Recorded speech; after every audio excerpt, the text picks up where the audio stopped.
Rifai, di daerah-daerah mana saja persisnya di Jawa Timur ada dugaan kecurangan ini dan bagaimana respons pihak-pihak terkait dan juga solusinya?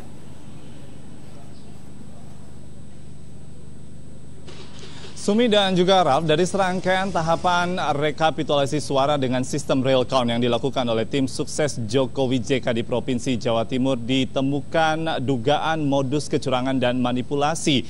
Hal ini setidaknya disebutkan oleh juru bicara dan tim sukses dari kampanye nasional Pilpres untuk Capres-Cawapres nomor urut 2 Joko Widodo dan Yusuf Kala, yaitu Khofifah Indar Parawansa saat melakukan pertemuan dengan Jokowi JK. Khofifah Indar Parawansa menyebutkan bahwa telah terjadi modus kecurangan dalam pasca Pilpres ini mirip dengan yang terjadi dugaan kecurangannya pada saat Pilgub Jatim digelar pada tahun 2013. Khofifah Indar Parawansa mencontohkan yang terjadi di Pulau Madura di beberapa kabupaten, yaitu di Kabupaten Sampang, Pamekasan, dan Bangkalan. Ada suara untuk Prabowo Subianto Hatta Rajasa yang mencapai 100%, sementara untuk Joko Widodo dan Yusuf Kala hanya 0%. Berikut pernyataan selengkapnya terkait dengan modus kecurangan yang disampaikan oleh Khofifah Indar Parawansa. Saya menangkap ini sepertinya copy paste dari Pilgub yang lalu. Jadi misalnya ada modus yang sama. Di desa ini misalnya, DPT-nya 486. 100% hadir, 100% ke kandidat tertentu. Yang menarik adalah bahwa kandidat yang mendapat 100% justru tidak ada saksinya. Ada saksi justru pada kandidatnya Pak Jokowi. Jadi kan menjadi ganjil sekali. Apa iya saksinya Pak Jokowi memberikan suara pun untuk kandidat yang lain?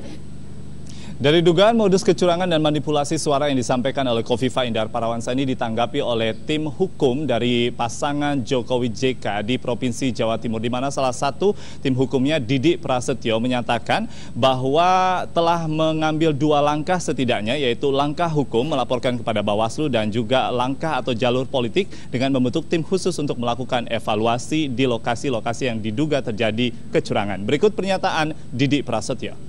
Kita laporkan Bawaslu dan Bawaslu hari ini juga turun. Jadi ada 2 cara yang kita pakai. Satu, kita pakai jalur hukum resmi. Yang kedua, kita pakai jalur politik. Kita turunkan tim hukum langsung ke lapangan untuk memantau dan merekonsiliasi data. Karena sekali lagi data kita lengkap. Jangan coba-coba kemudian memalsu data karena jaringan-jaringan relawan yang ada saling bahu-membahu dan kecurangan apapun pasti akan bisa ditemukan dan jangan sampai kejadian Pilgub Bu Khofifah diulangi lagi. Intinya kalau di kemudian hari ada sengketa, siap buka-bukaan data? Kami siap menantang kepada tim sebelah untuk buka-bukaan data real count. Real count kami akan ke KPU, kami akan buka, mengaudit sistem bahwa kemudian Jawa Timur ini dipegang oleh Jokowi JK, bukan oleh yang lain.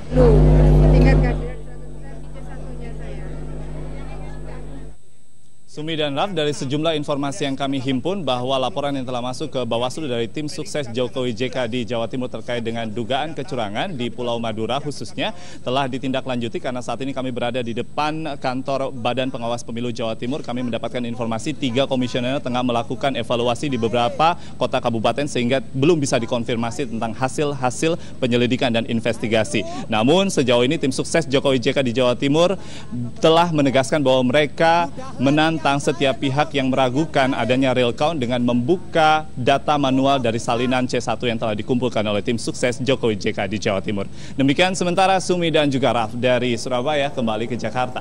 Baik, terima kasih Rifai untuk laporannya. Rifai Pamone melaporkan dari Surabaya.